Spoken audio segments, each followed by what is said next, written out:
From the dawn of time, people have always wanted power. Our artists sing songs about it.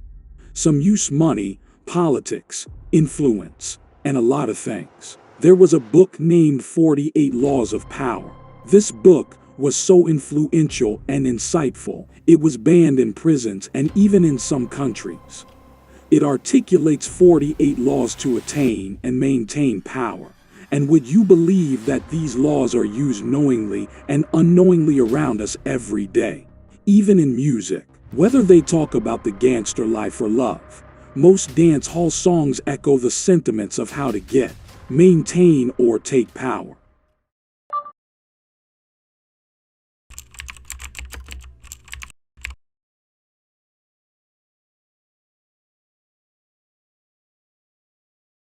Law 7.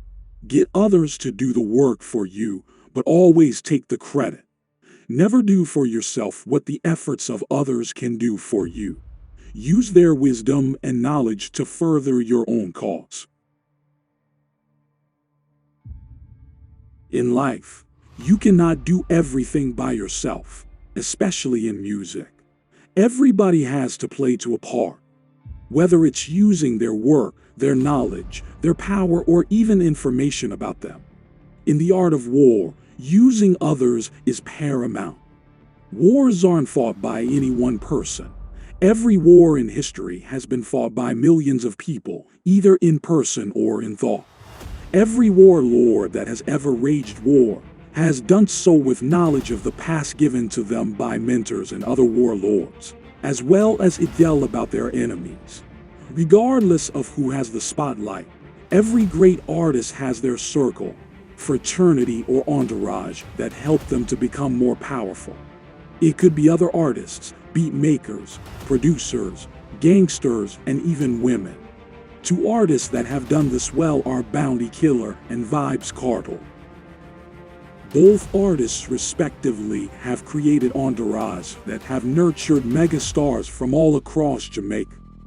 Everyone that ascends to the heights of stardom from their collective give even more credence to the leader of that collective.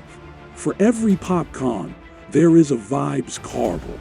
For every Vybz Kartel, there is Bounty Killer.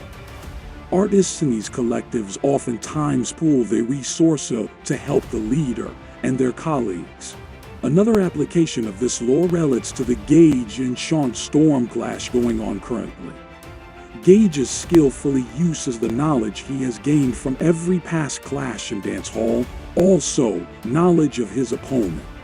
In his two diss songs, Tropical Breeze and Resident Evil, Gage skillfully used Shawn Storm's name to create a comedic song title and also information from Vybz Kartel's court case, as well as what Shawn said in his previous diss track. Using people, whether it's friends or enemies, people or knowledge, can be an advantage in times of war.